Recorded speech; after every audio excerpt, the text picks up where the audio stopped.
Douglas Allen Bickford. It is the 16th of June 2022.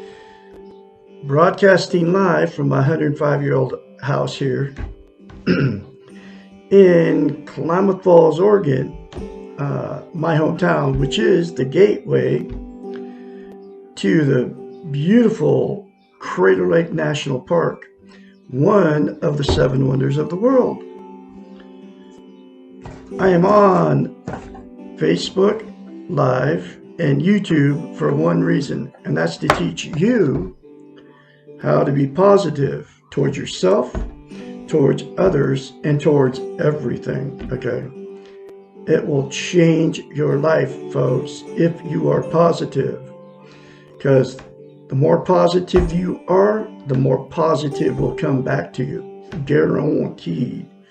And I gotta tell you, folks, using drugs, using alcohol are not, I repeat, not positive things. They do very bad things, not only to your body, but to your mind and your spirit, your soul, your spiritual, we're all connected to a higher life force, okay? And drugs and alcohol stamp that goodness, that life force out of you, okay? Because you're trying to use an artificial substance to make yourself feel better. And I'm talking about wine, I'm talking about beer, okay? I'm talking about cigarettes. I'm talking about caffeine and nicotine, whether you vape it or smoke it. Caffeine is considered a drug. It's considered a stimulant, okay? Just like all the rest of those speeds out there.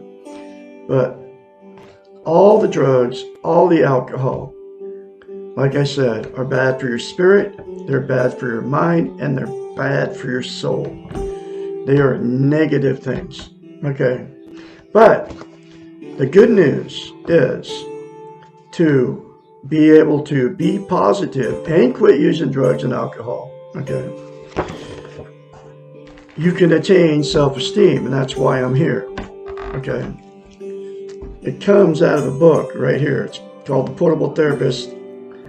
This lady is 73 years old. She has a doctorate in psychology, a master's in philosophy. Her name's Susanna McMahon. She lives with her husband in Madrid, Texas. This book was written in the 90s, published in 1992.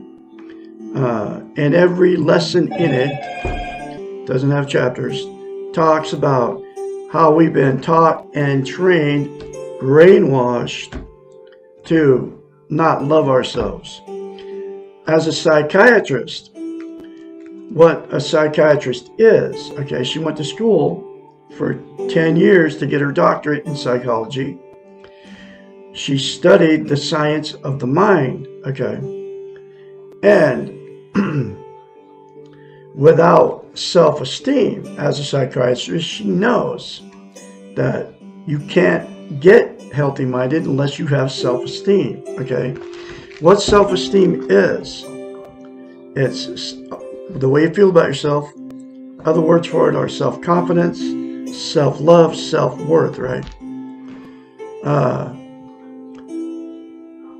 Most people don't know what the two words mean, okay? But what it means is we've all been in romantic relationships, okay? That good feeling you get about that good feeling when you get in a new relationship, right? You all know what I'm talking about. I've had it a few times, okay? And they can do no wrong, you can do no wrong. You can't, you want to be with them and you want to hang out with them really bad. And I mean, you can't wait for them to move in and sleep with them, eat with them. And you know how that good feeling is at first, okay? That's what self-esteem is towards yourself, okay? Now, she, knowing that her clients didn't have self-esteem, self-love, self-worth, self-confidence, they would hire her as a psychiatrist to fix their unhealthy minds, okay? And she knew as a psychiatrist, because she knows how the brain works, she knows how it functions, okay? That's what she studied for 10 years. She knew they didn't have self-esteem because nobody was teaching it. And she knew they had to have self-esteem to have a healthy mind, like I said, right? So she had to come up with a concept for her clients to give themselves self-esteem. And here's that concept Dr. Susanna McMahon, a psychiatrist, came up with. Look at yourself in the mirror and say 4 things. I love you. I love my inner child. I'm worthy to be loved. I'm worthy to love. Those things, 4 things to yourself in the mirror daily, instead of criticizing yourself, folks, will give you self-esteem on steroids. I kid you not. And she knew it. Okay. So, you have to say that to yourself daily, literally for the rest of your life. And that's because self-esteem is like lifting weights. When you lift weights, you build up muscle mass. If you stop, you have to start all over again from scratch. Self-esteem is the exact same thing for the brain, but it's a lot easier than lifting weights, folks. So you will have to say that to yourself daily for the rest of your life. I love Douglas Allen Bickford. I love my inner child. I'm worthy to be loved, worthy to love. I am full of goodness. Will take you less than 10 seconds, okay? And it will give you self-esteem, and not only will it give it to you, you will maintain it if you say it and every day, okay? And the other reason she came up with mirror therapy as a psychiatrist, she knows that we cannot lie to ourselves in the mirror. So, when we're in front of the mirror, right, it's very easy for you to criticize yourself because that's how you feel about your own self inside. And you're not lying to yourself in the mirror when you criticize yourself or think something bad about yourself, right? So you can't say good things to yourself in the mirror because you don't feel that about yourself, and you would be lying to yourself in the mirror if you said good things to yourself, and that's why you won't do it, because you can't lie to yourself in the mirror. That's why you call me crazy when I tell you that. So, the very first time you say those 4 things to yourself in the mirror, you'll have to force yourself to do it like I did. I am full of self-esteem now because I forced myself to do it. And I did exactly what her book told me to do. Okay. And I have, and I will continue to practice that daily for the rest of my life, because you don't know what you're missing by not having self-esteem. It's a beautiful feeling of being inner content, okay? It's called inner peace, all right, once you attain and maintain self-esteem. So, the reason that self-esteem is so vital that you get it is we can't be content without it, okay? What content means is you feel good about how, where, and what you are. It's also known as internal peace. You can't be content or have internal peace until you attain and maintain self-esteem. And those 4 things to yourself in the mirror will give it to you on steroids. I kid you not, it worked on me, okay? And the thing is, to try to be content, people are using 11 things, okay? And they are Facebook, which I call fake book, drugs, okay, all of them, prescription pills, and you can include caffeine and nicotine, folks, alcohol, including beer and wine. I don't care how much you drink, okay? It's an alcohol, and you're using it to make yourself feel better, okay? Sex, exact same thing, okay? You use sex to make yourself feel better. All forms of it, right? Food, exactly the same thing. You're using it to make yourself feel better, okay? And I mean, you eat beyond being full because you're using it to make yourself feel better. Television, same thing. Gambling, the same thing. Religion, the same thing. A new relationship, the same thing. So people, okay. Material possessions, exactly the same thing. And then the last one is money, okay. Those 11 things will make you content temporarily only. You all know what I'm talking about. The like on Facebook, the high from the buzz from alcohol or drugs goes away. So does the alcohol buzz. Then you have to use just those 3 things to make yourself feel good again, you know. So you keep repeatedly using just those 3 things, but then the rest of the other 8 are exactly the same thing. It's only a temporary fix. The absolute only thing that will make you permanently content is to attain and maintain self-esteem, self-love, self-confidence, self-worth, and those 4 things to yourself in the mirror. The absolute only thing that will make you permanently content daily for the rest of your lives. Okay, so you can also not be loved or love without self-esteem. Okay, now this is the first time you have heard anybody telling you this, and that's because they don't want us to have self-esteem. Okay, for whatever reason, but that's why nobody's teaching it. That's why this is the first time you've ever heard it from Douglas Allen Bickford here in Klamath Falls, Oregon. Okay. So what happens is 2 people without self-esteem will meet each other because you attract exactly what you are. If you have self-esteem, you'll attract somebody without it. Or, I mean, if you have self-esteem, you'll attract somebody with it. If you don't have it, you'll attract somebody that doesn't have it. Okay? So what happens is, y'all know when you get in that new relationship how good it feels, right?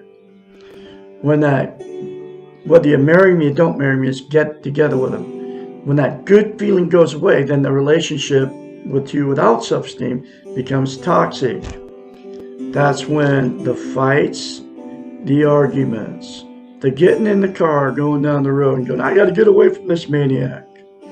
Talking to all your family and friends about how terrible these people are to you. That's when the alcohol use, the drug use, the emotional, sexual, and physical abuse starts happening to each other, okay? Because the feel-good went away. You thought you were in love because of that feel-good. But you can't love or be loved without self-esteem. So that feel-good is not love, okay? And so the next thing that'll happen, okay, with 2 that got involved, no self-esteem, the 2 will stay in that relationship for years, even though the emotional, sexual, and physical abuse is happening to the kids and, to each other. They'll stay in it. And the reason you stay in those relationships is because you don't want to be a failure. You're being codependent on each other for whatever reason. You don't want to be an embarrassment to all your family and friends. You can't be alone. and you're afraid to leave. Okay, so you'll stay in it forever, taking all that abuse, sleeping in separate bedrooms. You don't even like that person anymore. And then at that point, what happens is it turns into a dysfunctional family. And then all the emotional, sexual, and physical abuse that happened between those two people and the children gets swept under the rug. Okay. And then nobody talks about all that. And then that family produces more dysfunctional families down the line. Okay. And then all that bad in all those toxic relationships gets swept under the rug. And so it just continues on. Okay. And there's a lot of people doing that too. There's a lot of dysfunctional families. I'm a product of it. Okay. And there's a lot of you in the same thing too. Okay. But anyway, so the last thing that'll happen is the two people that got in a relationship without self-esteem, they'll just exit out of the romantic scene and just say, screw it. I'm not going to be with anybody because I can't find anybody to love me. I can't find anybody to love. So they'll just end up alone, miserable, using all the 11 things to try to make themselves feel better. Okay. Because you cannot be content, have internal peace without self-esteem. But there's good news, because you can all fix all the toxic relationships and the lonely, miserable, living alone, miserable, if all parties involved said 4 things to themselves in the mirror daily, which without fail. Okay. For the rest of your life. Okay. And then get the book, The Portable Therapist. It's very cheap off Amazon, between 5 and 15 or 16 bucks. Get a brand new copy. And do the other concepts in this book will heal your toxic relationship. It will heal you and give you a healthy mind. Because without a healthy mind, bad things happen to your body and your spirit and your soul. Okay. It just keeps getting worse and worse. So anyway, she knew that as a psychiatrist. So, like I said, you can all get this book. Read it for yourself in black and white. Okay. This stuff happened to me. I'm not the same person I was pushing 20 months ago now. Okay. So, I am going through her book one lesson at a time, and I have been for over a year. Here's that next lesson. How do I accept myself just as I am? This is lesson 31. This question may be the most important one in this book, because this book is written in question form. I call them lessons. The answer lies in learning to accept the reality of ourselves without necessarily agreeing with or liking all the feelings or separate components of what we are accepting. This means that we can agree with or approve of the totality, our wholeness, without agreeing with or approving of all our characteristics. This is the opposite of our training, and this is where that training comes in. I mean, every lesson in this book talks about it. Okay, how we've been trained and taught since we're little kids, folks.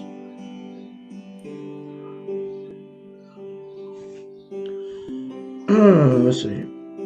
Which implies that we must be perfect before we can agree with, we can accept, agree with, and approve of ourselves. And you know where you get that from? It comes from the television. And the way you can get away from that is turn the thing off. Okay. It's pretty simple, folks. Turn off the boob tube. They are feeding you very bad things into your subconscious. Okay.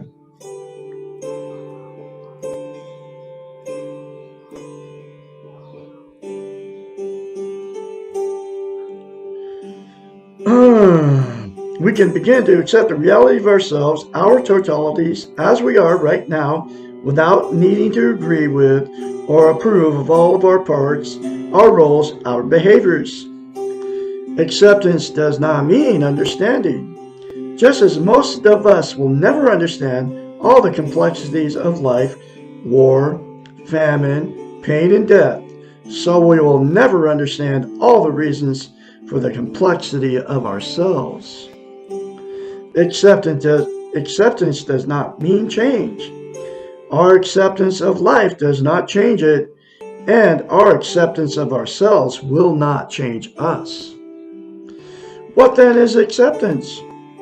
It means to take something, to receive willingly, to approve. It may be difficult to approve of ourselves when we are wishing that we were different, but it is critical for the development of self-esteem to begin to accept the reality and totality of ourselves. Acceptance means seeing ourselves as we are right now, and then allowing ourselves to be. As Popeye so wisely stated, I am what I am, and that's all that I am. And it is enough for this moment.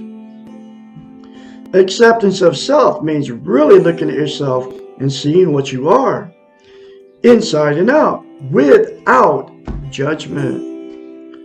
It is the same process as meditating on yourself or being an objective observer of yourself. You suspend the judgment at the reality of yourself. This process is not easy, but it is necessary. One way to do this is to stand naked in front of the mirror and look at yourself. Keep looking until you have become neutral about what you are seeing. Now you have observing eyes. Keep looking at yourself until you see past the skin, the fat, the surface. Keep looking until you can see through the externals. Do not be afraid. You are observing the reality of yourself. And when you have seen it all, accept it. This is you, warts and all. You will see good things, external and internal, that you want to keep, and you will see some things that you want to get rid of. You will see a human being. Do not act or react. Merely observe. And when you are finished, tell yourself that everything you have seen is okay. Not good or bad, right or wrong, but just okay. This is acceptance.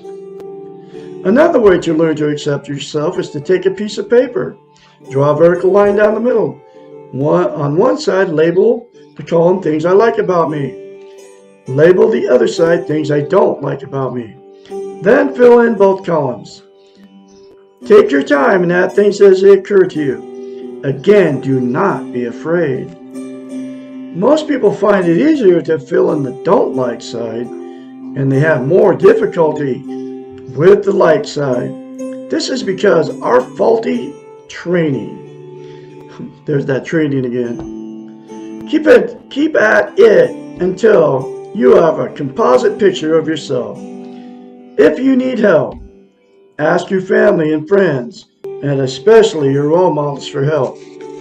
When you have finished, think about a coin. A coin has two sides. Neither side is right or wrong or better. Now think of your list as two sides of the coin. In order to have one side, you must have the other. Try to figure out how the one side depends on the other. For example, if you like the fact that you are an organized person and you dislike the fact that you are too compulsive over certain things, try to see the relationship between the two. You cannot always be organized without sometimes being compulsive.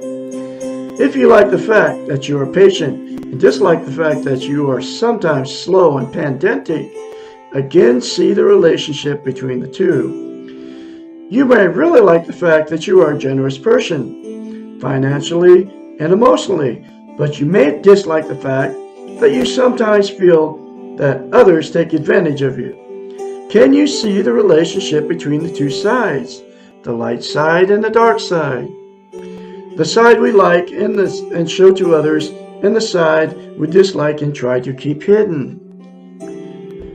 Nearly everything that you do not like has an opposite in something you do like. If you need help in finding the positive side to something negative, ask for help. Remember that you cannot be perfect, and also remember to suspend judgment. Just as you cannot be perfect, you cannot be a perfect failure. Everything that you do not like about yourself has a counterpart in something positive. Stop looking at only the negatives and accept the positive. Try to find the balance between the two. Acceptance is the beginning. It allows change to occur. You do not have to change in order to accept yourself. Your role models will see the positives in you. Your role models, by seeing the good in you, will give you permission to see the good in yourself. Do not be afraid. The good is there! Exclamation point. Wow. There's another very powerful lesson for you folks. I can be your mentor when you start going through this change. Call me anytime. Day or night, 458-232-5238. Say those 4 things to yourself in the mirror daily, and you will be able to accept yourself just the way you are. Okay. I'm going to have another lesson for you tomorrow, which is, how can I accept myself if I don't agree with myself or understand myself? Lesson 32. Be watching for that live on Facebook tomorrow and on YouTube, that video. You'll have a great day out there, and I'll talk to you tomorrow.